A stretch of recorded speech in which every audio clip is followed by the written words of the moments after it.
My name is Paul Bagley. I started working commercially in graphic design and illustration around 1990 and pursued commercial art after finishing my BFA. And eventually I segued into industrial design, and that led to me getting interested in architecture. So I spent a few years in Arizona working with Paolo Soleri at Arcasani, having a really hands-on philosophical training that was invaluable. And that led to finding out about venues where I could express myself artistically.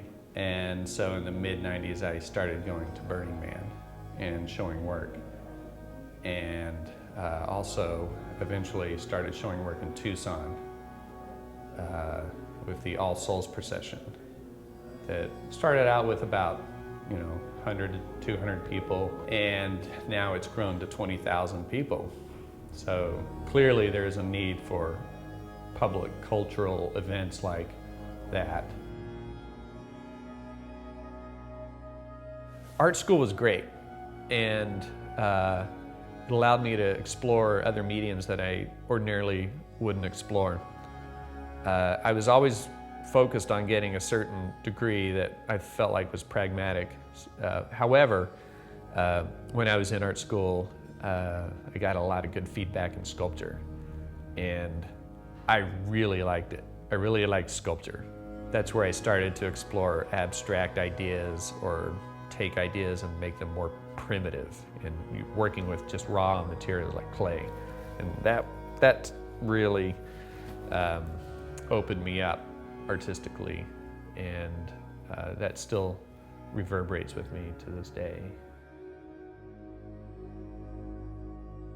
When I did finish school, I backpacked China with my brother for a month, and I saw a lot of work there that I never was exposed to in art history classes, because art history always focused on Western art. And I was amazed at the work that I saw there, and that really stayed with me to this day. This one Muslim mosque in particular, in the old ancient capital of Xi'an, I'll never forget it. It was just a combination of just art and architecture on a level that to this day it just still reverberates with me. And so hence my interest in immersive work that I can that you can interact with and walk around. And the scale of the work became really important to me.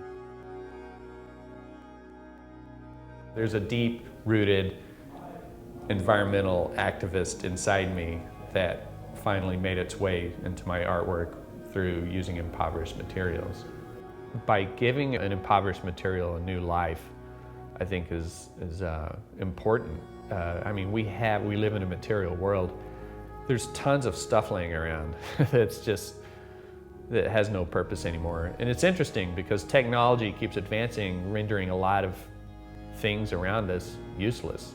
I've been collecting this stuff for 20 years now, and I just been trying to get around to using a lot of this stuff, but using antiquated technology and just bringing it back to a larger piece that suddenly has a new life.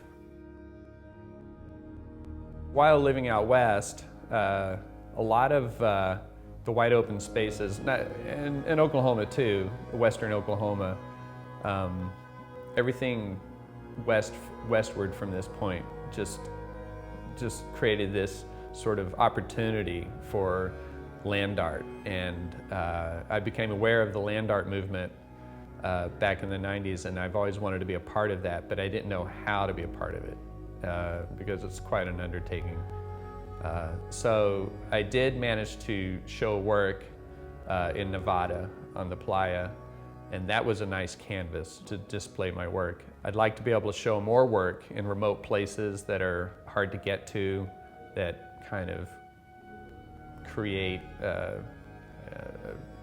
I guess, interest in what's left in America that's still wild.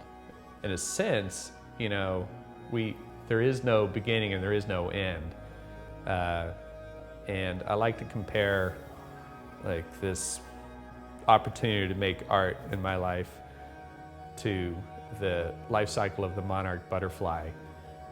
You know, the butterflies are migrating back and forth across the globe, and they go through generations of butterflies in their journey back and forth.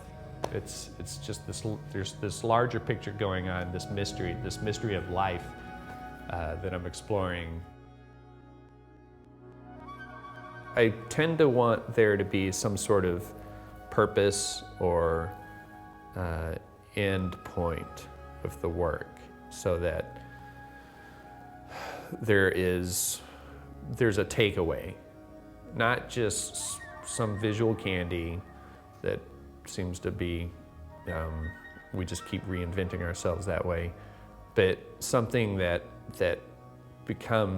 stops you and makes you think about what's going on around you and gives you maybe a moment of contemplation.